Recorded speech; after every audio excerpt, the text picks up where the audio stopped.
Hey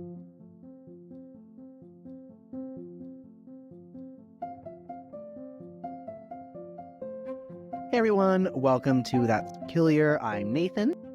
I'm Andra. And I have an interesting topic today. Hopefully you'll find it just as fascinating as I did. But first, fun fact, have you ever heard of a fatberg? A fat bird. A fatberg. Nope. You're not going to look.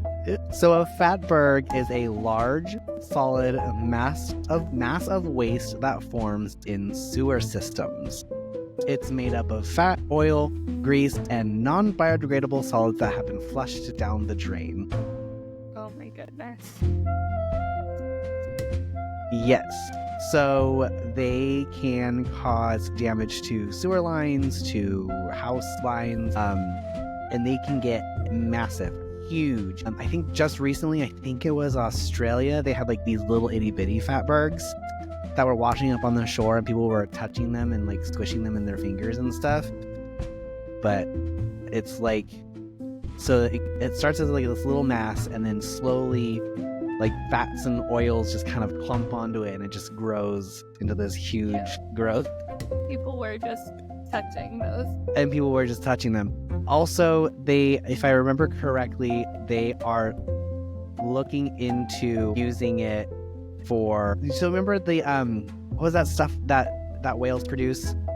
Yeah, perfume. It's the Ambergris or something. Ambergris, yeah. So it's something similar to that. Like they're trying to figure out ways to like use that towards like cologne and perfume and stuff. A reason to stop buying perfume. But not intestinal secretion? Sure. Whatever. I don't use perfume. I use oils. Oh, well, careful. That might turn into a fatberg. Yeah, It's especially, they're especially dangerous when if you flush it into like a septic system. So that's why you don't flush wipies and stuff down septic tanks. In case people didn't know. In case you didn't know. All right. So in today's episode, you have seen this many, many times, but you probably haven't put a lot of thought into it. Okay. And specifically, it's nail salon. Specifically, I didn't know at all what direction we were going in today. I know. But specifically, Vietnamese immigrants and how they turned it into a cultural industry and a huge economic powerhouse in the United States. Cool. I'm interested. It's fascinating, actually. It's very interesting. So a couple of stats to start with is, did you know that more than 50% of nail salons in the U.S. are owned by Vietnamese Americans? In California alone, it's closer to 80%. 80%. I did not know it was that high. It's huge. But the fascinating thing is how quickly it did become that. And the reason why in California specifically is because a lot of the nail tech and the salon people who started, they were in California when everything learned. And it's also a lot of it's in Southern California as well, because, you know, LA and stars and nails. Right. Anyway, so your question would be, how did this happen? So how did Vietnamese immigrants go from fleeing their war-torn homeland in the 1970s to dominating the nail industry? And that's what we're going to talk about. So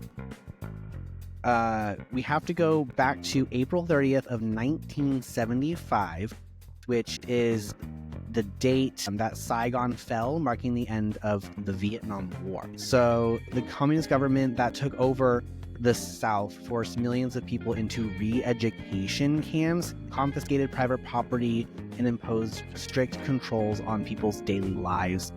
So in the years immediately following the war, hundreds and thousands of Vietnamese fled the country, off, in overcrowded boats and things like that, risking their lives in the search for freedom. And many of them ended up in the United States. Okay. Yeah, my grandma's Vietnamese. Oh, okay, cool. So you know some of the history about that. So some of it, yeah. My grandpa fought in Vietnam, and my grandma's Vietnamese, but she's a chef. She doesn't do nails. No? I mean, we can't all do nails. We can't all be acupuncturists. She taught world cooking. Oh, that's so cool. Yeah, she's really cool. I love food. Me too. thanks to the Indochina Migration and Refugee Assistance Act of 1975, it allowed 130,000 Vietnamese refugees to be resettled in the United States. But obviously, it wasn't easy. They were housed in transitional camps. For example, Camp Pendleton in California, Fort Chaffee in Arkansas, Eglin Air Force Base in Florida. And in the camps, of course, you're going to face language barriers, cultural shock, and the huge challenge of rebuilding your life from scratch. I mean, you have to think about a lot of people fled with nothing more than what they had on at that time. Right. So it's like, you get to know a country, you don't speak the language that most people are speaking, and you kind of have to figure it out, which that's so scary to me, running away from my home country and not knowing anything. Right. Like that's like being unprepared to like have a language. Like if you were to leave your country right now, you'd probably learn some things and rules, but yeah, and like even before, like, let's say, for example, if I had to flee now, like I have the internet, I have translators, I can find rules and all, but in the 1970s, you don't have that. You leave with a hope and a prayer. So, yep. It's fascinating. So, interestingly enough, do you remember the movie The Birds? I never watched it, but you never watched it? Okay, so Tippi Hedren was a Hollywood actress.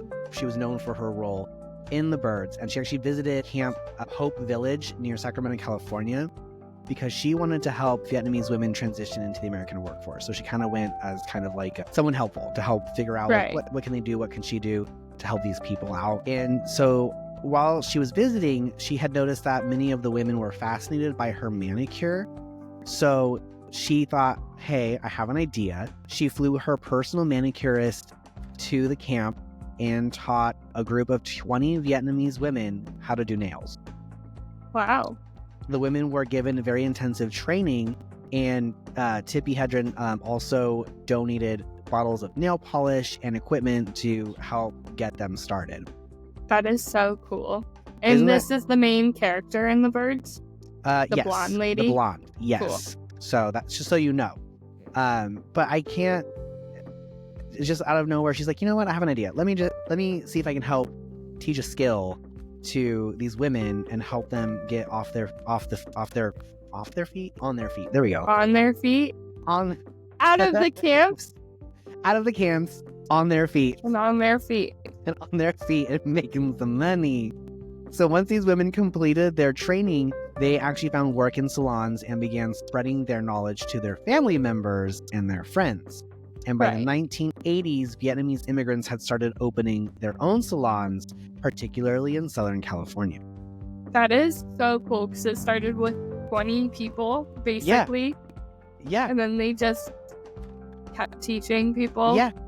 I think that it's so cool. And I was like, this is how you do this. And it just spread like wildfire. And the reason why the industry was such a good fit is because of a few reasons. So one of the reasons would be there's low barriers to entry. The training to become a licensed nail technician was quick, it was affordable, and it only took a few months instead of years and years of schooling. For immigrants who didn't speak English fluently, it's practical. Right. So because you don't really need to. You don't have to speak to the person who you're giving their manicure to. You keep your head down, you do your work, and you're done. And you get paid. Right. That's, I think, the idea behind that, because then, learning a whole nother... English is hard, man. Yeah. There's so much nuance, and, like, I feel like even understanding sarcasm for a lot of people who speak different languages... It's difficult, yeah. Very rough. We have a lot of slang, too, so... And, like, the different dialects, so if you go to the South or even up north, anywhere... It's just, there's different dialects, different words, so... Absolutely. So, and the second reason why it would fit, too, is because of the family networks. Vietnamese immigrants often operated salons as a family business, so being able to pool their resources together, sharing knowledge, and just kind of keeping it together. Right. And then number 3, market disruption. So nail salons were traditionally a high-end luxury service in the 1970s.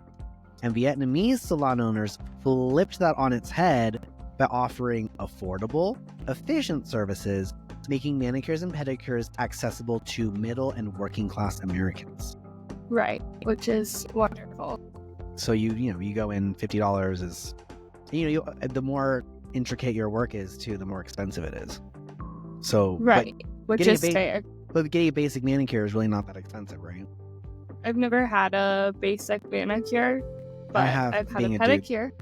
Dude, I get just to clean it up, some nice clear, usually matte on my nails. But Them's don't you work? mine. But you work in food industry. Where? Wine? No. That's not a food industry. That's an alcoholic beverage industry. Yes. I mean, you were serving recently, but you're not anymore. I could have my nails done at the winery, but I never liked it. All right. So by the mid-1980s, Vietnamese nail salons had become the standard across California. And as more Vietnamese immigrants settled in other parts of the country, the model spread and their influence grew. Mm-hmm. So, of course, getting started is not always easy. So there were some obstacles that were faced. So one of the major issues of any nail tech period would be health risks. So many nail salon products like acrylics, glues, and polish removers contain toxic chemicals, including formaldehyde, toluene, and dibutyl phthalate. Did it already have those things, or is that just how they made it cheaper? The stuff to make it stick and to make it cling is pretty much what they used to make sure that it was. So it's all around and all look okay. It's always been a toxic substance to deal with. Getting your nails done isn't necessarily healthy. Right. So long-term exposure can cause respiratory issues, skin irritation, and even reproductive harm. Yeah. And actually, in the early Vietnamese salons often operated without proper ventilation, making it even worse. So organizations like the California Health Nail Salon Collaborative, which was only founded in the early 2000s, have been fighting for better safety standards in the industry as a whole. Right. And another challenge that they had faced was economic exploitation.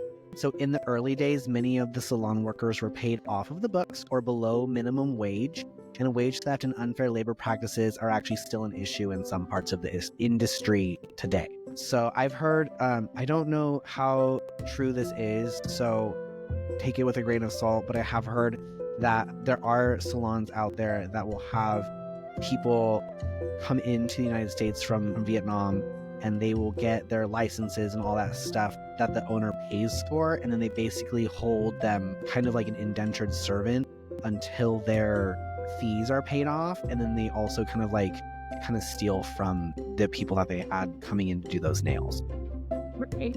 So it kind of just holds them hostage and kind of as this workhorse to do all this stuff for a very low fee or not even wages. So I know that they're trying to crack down on that, and it's becoming more standardized. I know the movie Sisters with Amy Poehler and... Oh, yeah. And Tina Fey. Yeah, and Tina Fey, they go to a salon, and she's asking if she gets paid and if she has proper breaks and lunches. And the girl goes, "What's his lunch?" I remember that, actually. It's so funny. I absolutely remember that. So today, the nail salon industry is actually an $8 billion market. Billion with a B. That's huge. And Vietnamese Americans are at its heart. They have the most stock into that economic value. So beyond affordable services, they've elevated the craft into an art form. So you're thinking about all of the nail designs that you see on social media and trends that are often driven by Vietnamese nail artists. I did not know that. I assume the trends came from, I don't know, I think I just assumed somebody did it, posted it, and then it became trending. Yeah, I mean, I just never knew it was kind of pushed out there. It would have to be. I mean, a lot of the times you'll go to a nail salon and you'll have a vision of what you would want, and you show pictures of I saw one time on TikTok a girl, she brought in, it wasn't even a design of a nail. She brought in a picture of an old pottery piece that had blues in a design on it, and the nail artist kind of recreated that on her nails. So that's kind of like, It's so cool. yeah, the creativity of people and their nails. It's insane. I don't There's understand the long nails. I can't. Okay, so there's a girl on TikTok, I don't have TikTok, so Instagram, and they are typically longer nails, but she hand paints them. Yeah. And they look like she does Beauty and the Beast theme, or Yes.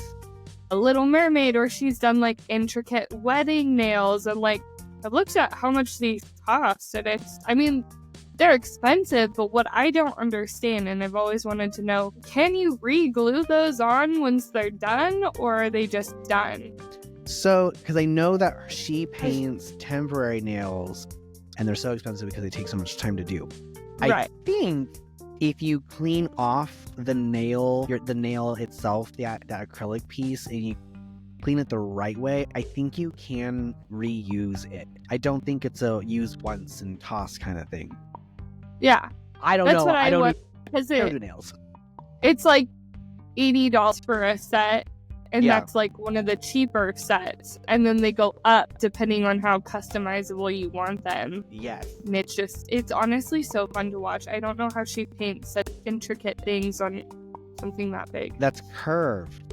I mean, she'll do longer ones Yeah, too. and I've it's seen. curved. Yeah. Yeah, it's So very cool. impressive, the artwork. Shout out to her. For real. Whoever I she wish is. I knew her handle. Yeah, me too. So, did you know that in Vietnam, there are actually now schools specifically for nail art, which were inspired by the industry's success in the US? I did not, but now I do. Isn't that crazy?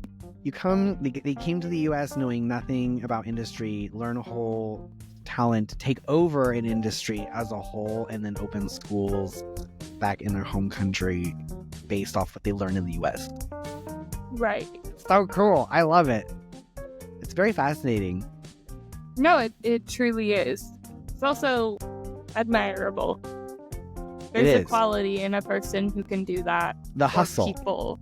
It's Yeah. it's the hustle. They came afraid, with fear of returning to their home, not knowing what to do, afraid of what to do next, not speaking language, not knowing cultural norms, knowing nothing of that. All they know is that they learned how to do nails, worked it, and now it's huge, and Vietnamese Americans own so many salons. Yeah. So many. So it's great. It's just it's showing that you can, if you put your mind to it, you can do anything and work really hard at it, and you just gotta grind sometimes. Right. Yeah. So at its core, this story is about its resilience. The Vietnamese immigrants took a very small opportunity, a manicure lesson, and they built a multi-billion-dollar industry, which is a testament to the power of community, determination, and adaptation. Right. So every time you walk into a nail salon, you're stepping into a space that represents more than beauty. It's a place shaped by history, shaped by culture, and the incredible ingenuity of the people who refused to give up on their dreams. And now I'm gonna think every time I walk in one, the birds. The birds. You can get some birds on your nails as a tribute. No thanks. I think it's amazing, and I think that you should definitely tip your artists more money. I agree. So I did not know that they took over that far. I mean, obviously, you look around and most salons are owned by Vietnamese, or I wasn't even sure of the actual Asian, like, that it was specified to Vietnamese. Yeah. But I think that's just really cool. And you're right, it's a testament. And people should tip their artists more, because it's the whole process, and they're still getting underpaid today, I think. If you go into a salon that does nails as well, you're going to pay a lot more. Mm-hmm. I think, yeah, and you're paying for their time, you're paying for their products, and you're paying for the artistry, which makes sense. That's all. Right. That's all them. Well, that's all I got for you today. No, short and sweet. This is a nice short and sweet. Short and sweet. It was only short and sweet because I had to share this because I just think it's so cool. So there's not a whole lot. It's just it's so recent though. So I thought that was cool too. Yeah. it is definitely really cool. Well, everybody, thanks for listening to That's Peculiar. We'll see you next week. Bye. Bye. Thank you for listening to That's Peculiar. Please be sure to like, comment, and follow for weekly updates. If you have a peculiar story or subject you would like to hear, please send an email to perpetuallypeculiarpod@gmail.com.